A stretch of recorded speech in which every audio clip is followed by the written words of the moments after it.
Welcome back, Sooner Nation.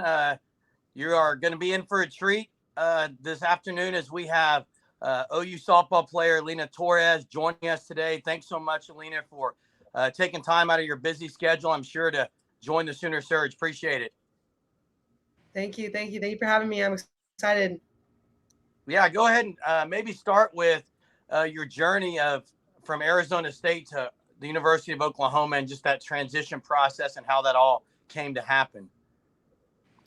Yeah, I mean, I was on a very high with ASU. Played 3 year, played 3 years there. Started there.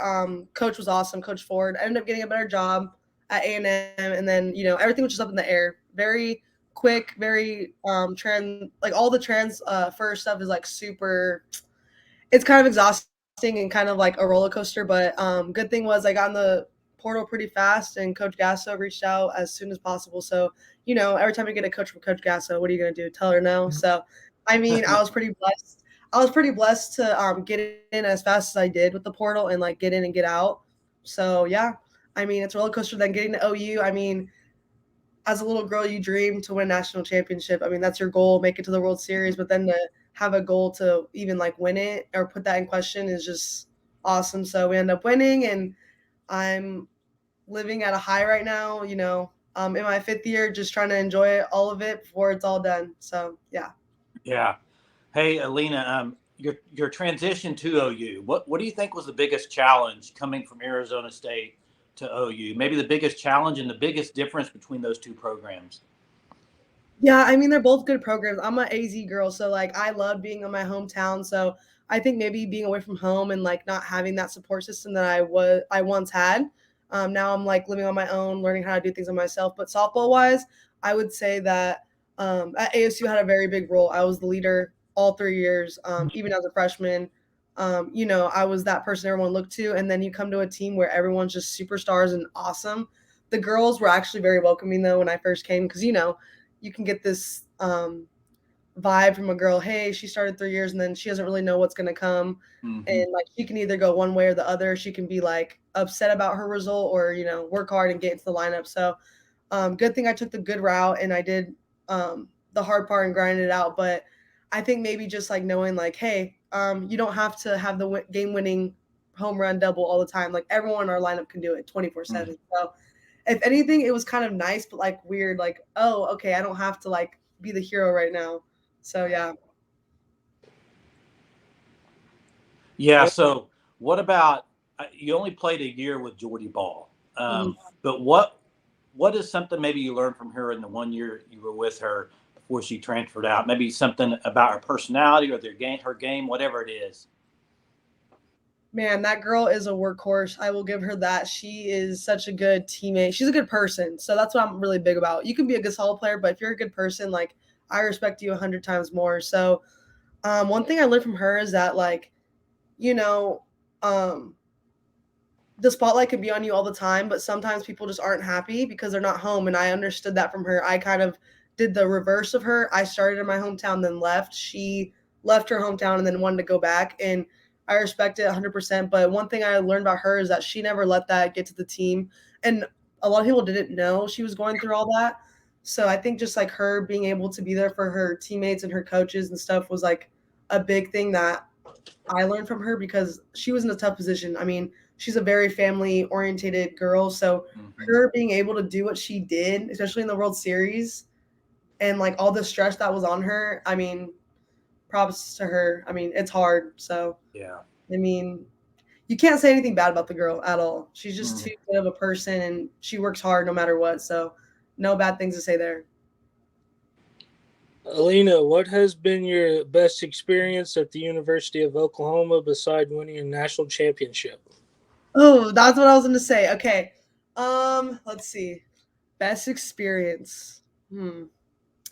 I mean, biggest thing that I loved last year is our team was so close. Like when I tell you guys, we were even outside of softball, we were hanging out with each other.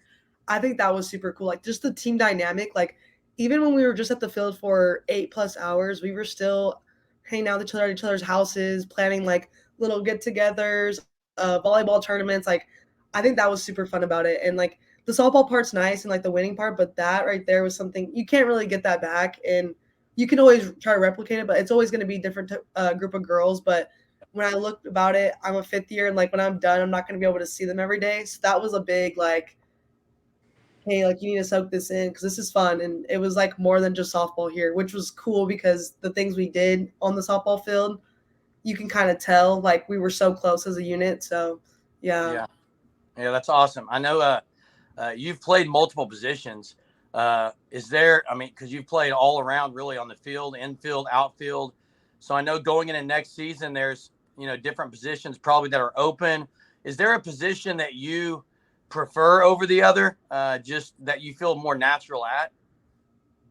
Yeah, I mean, I've always been an infielder. Outfield is probably my first time I played there this past year. And I mean, it's not as hard as infield when it comes to like shortstop, left side stuff. So, I mean, I'm gonna go wherever Coach Gasso tells me to go. That's the good thing about me is I can play every position. So, I mean, last year I was practicing at first. In the beginning it was short, and then went to first, went to third, and then I got put in the left to put to right. So, yeah, I mean, I love the left side of the field. That's just like my natural born position. But I mean, I'm cool with whatever. The biggest thing with me is like Coach Gasso really emphasizes like if you're an athlete, you don't really care where you're at as long as you want to be in the lineup. So I mean, I love the left side, but honestly, I actually ended up loving right field. So I mean, you can't really complain when you're on the best team in the country where you're at. But I love the left side of the field. I'll give you that for sure. Yeah, and I know you've played many positions, and your fielding percentage is unbelievable to be someone who's moved around that often.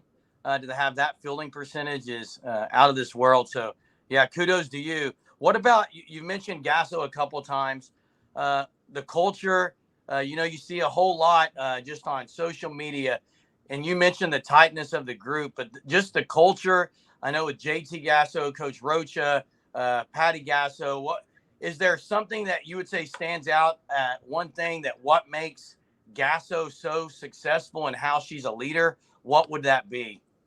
Oh, it's really good. She's really big about turning you into a woman. I feel like the things she says just like resonates with you and such like a not even a softball aspect, but just a human overall like aspect of how you're supposed to treat people, no matter if you're a freshman or a senior, the way you greet people and appreciate things. I mean, our fans, they're awesome. They can be crazy at times, but that's the love of the game. And like we need to appreciate things like that because women's sports obviously isn't like as good as like MLB because we're not up to that level yet. But like just small things that she preaches about being a good person, appreciate things, appreciate people who reach out to you guys. And I think she has a good background with all these girls that have came from OU. And like you talk about the Shea Knightons, the Senior Merrills, like you can't name a person in that sisterhood that we have that isn't a good person. Like, it's just like every person that comes out of her program is just good people, good women. So, I mean, just the things she like teaches overall. We have a lot of life lesson classroom talks. So she'll bring people in that don't have to do anything with softball. And they talk about like, how's your mental health? How's this? And it gives you that respect. Like, hey, we're here to play softball, but like she cares about us on a different level where she doesn't want us to fail in life. So that kind of gives you that boost to like, you kind of want to do good for her, if that makes sense. Like she does all these things, these resources, and like the things she says just resonates with you. And the way she approaches the game is like classy, respect the game. And I mean, good things happen. So yeah. There's just so much that goes into it that she does behind the scenes. And then Rocha obviously is like our saving grace. She's very I wouldn't say underappreciated, but she's very like people don't really recognize what she does for our program too. And I mean, she does an awesome job with our pitchers and she's very caring. She's always there for you. And then JT, obviously, he's super cool. I mean, you can't really ask any more out of a hitting coach than him. He does all the research. He does it all. So we don't just do things to do things. So that's what I love about our coaching staff. They're very invested in what they do and they take pride with what they do for sure. Hey, Alynah, how was your expression with Grace Lyons What in do you the mean? like get to know Relationship? her? Yeah, her relationship. Oh, okay. Yeah. So I've known Grace forever. We both are from Arizona. I actually lived with her this past year in our house. She's awesome. I mean, she's also another like you can just keep naming it. She's a good human. I mean, the thing with her is like she honestly is such a good softball player, but there was a time in her life where she was like softball was like her number 3 priority, and she was still doing better than everyone. Like, not saying on our team, but like overall, like aspect with like social media and all that. Like, just the way she does things is so crazy to me that like she was doing 100% with our softball, but she was more invested in, her faith and her husband, and she was still getting things done. And the way she did it is absolutely insane. Like, she's another workhorse, but a quiet one, and it's just you can see it on the field. Let's just say that. I mean, she's can't really ask like out of my teammates last year. I'm telling you guys, you can't really name any better humans that were on that team. I mean, it was just so fun, and like you obviously see it through like the stats and stuff, but like it was real life like that outside of the game. So it's kind of crazy to think about, just because like you just don't have seasons like that with those type of people. Oh yeah. Did the win streak at all last year?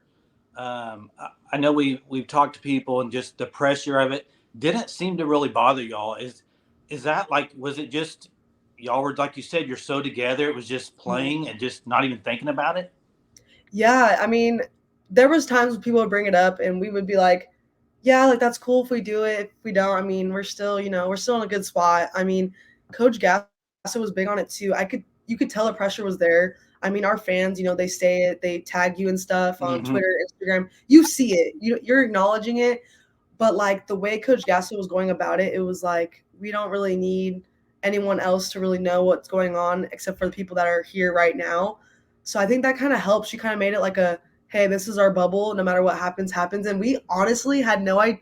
We had an idea, but like that Clemson game was like the one time we were like, there's no way. There's no way. Like, we're like, we're literally down to our last strike, and we're somehow like just stringing hits together. We're like, there's no way. Like, you just have that mindset, like, we're not going to lose. Like, and that's the scary part about what our team was about last year. Like, we just had no doubt that we weren't going to win. So, yeah. Hey, what about going into this year? What's the biggest thing for you as far as what you're maybe working to improve on the most for this season? Yeah, I mean, hitting wise, I mean, I was there, I was consistent, but like my power, I wasn't as much as it was when I was at ASU. So, hitting's a big one for me this year, but I mean, my fielding's always going to be like there, but my hittings is like what really like stamps my name into stuff. So, yeah, for that's just me personally, but overall the team just having a good time.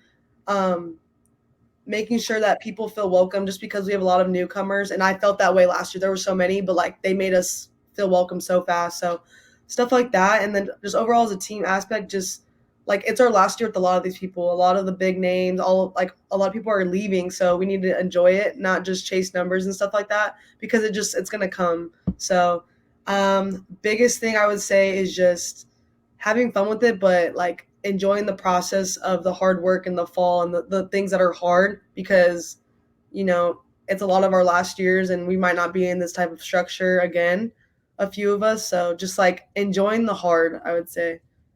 Yeah, and it's very refreshing to hear just you speak on things, and just how you're explaining some of this stuff that a lot of people don't really get to hear, but just to hear you, it's very genuine, authentic. What would you say for the viewers, maybe something they don't know about Alynah Torres that you can share and say, yeah, this is kind of who I am? Yeah, I'm a very old soul. I love 90s, 2000s music. I'm a very big on like family. I'm a dog lover. I have 5 dogs. So one thing I will say about me is I'm a very like go-getter. Like, I don't get phased. So like when people say like, oh, there's just always things that be happening in social media talking about like, oh, maybe she's under pressure, she feels pressure. Honestly don't. I mean, I'm such a who cares? Let's just do it. So I'm a very like, whatever happens, happens. I'm gonna go 100% type of girl. So yeah, but yeah, I'm very family orientated. Love animals, stuff like that type of stuff. I love my teammates. I'm always gonna be about my team. That's one thing I will say. Like, there's never gonna be a bad taste in my like body about any of my teammates. I'm always gonna do what's best for them in the program before myself. So I'm a very selfless player. Love to have fun. I love to compete though. I love the big stage. So one thing about me, people ask about the World Series. Obviously, it was my first time there this past year, but stuff like that, I love. Like, if it's a big crowd, I love it. When it's a small crowd, that's when I'm like, Yeah. don't get me wrong. No matter what, I'm a pretty appreciated, but the bigger the crowd, the better I feel like I do. So, I mean, I love the whole, like, I wouldn't say underdog. We were never the underdog, but I love that mentality of, like, people don't really expect you to do much. So, yeah, that's myself in a nutshell. Nice. I have one more question I have. It's kind of like a lightning round for you, Alynah. Just quick answers. And it's not softball related. So Well, maybe is there I really love that Boomer Sooner with the rings. Where'd you get that? Sorry, I just had to throw it out there.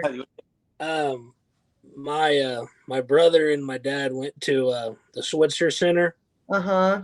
And I guess there's a shop, and I got the shirt and a poster. Man, we didn't even get that shirt. That's a nice one. Sorry. I got I just blinging at me. You're good. So, like, is there a show right now you're binge watching? I'm trying to get into SWAT right now. Okay. Yeah. What about Spotify song on repeat? Is there one you just listen to over and over? I have Apple Music, but the one I'm really big on right now, I'm on Rod Wave right now. I don't know what it is. It's called Over My Dead Body. That's a good one. I don't know. Nice. My slow stuff right now.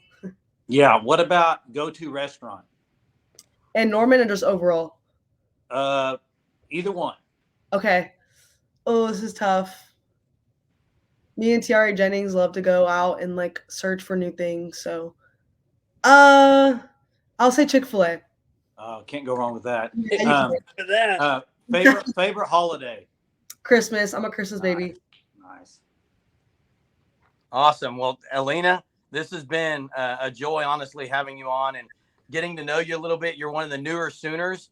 So, you know, a lot of viewers may not know a whole lot about you. So we appreciate you taking the time. We're super excited for next season and how you're going to help the Sooners pursue that fourth straight. So, again, thanks for taking time. We've really enjoyed this, Alynah. Appreciate it.